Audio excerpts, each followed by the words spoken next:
جب آپ یہ کہتے ہیں مولا کے فضائل میں کہ مولا علی پائے بسم اللہ کا نقطہ ہے، اس کا مطلب کیا ہوتا ہے؟ یعنی سارے علم کا خلاصہ علی ہے، سارے علم قرآن مجید کا علم علی کے پاس موجود ہے۔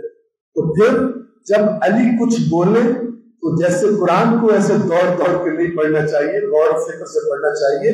کلام علی کا بھی یہی حق بنتا ہے کہ جتنا بڑا وہ عالم ہے اتنی غور سے اور آرام سے اس کی بات کو سنا جائے۔ جب کوئی بہت بڑا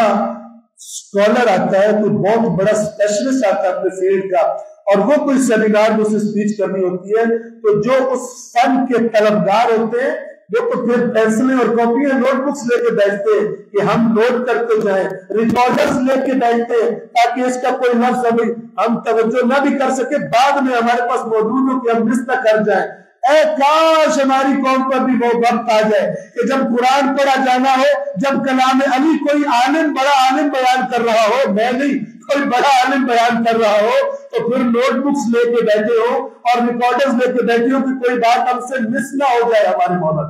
یہ تب ہوگا کہ جب علی کی بات ثواب کے لیے نہیں ہدایت کے لیے سنی جائے گی۔ یہ تب ہوگا کہ جب ثواب سے زیادہ ہدایت اور رہنمائی کی خواہش سے اللہ کی کتاب پڑھی جائے گی، ورنہ ایسے ہی محفلیں ہوگی، ثواب والے سنجیدہ لوگ بھی ہوتے زیادہ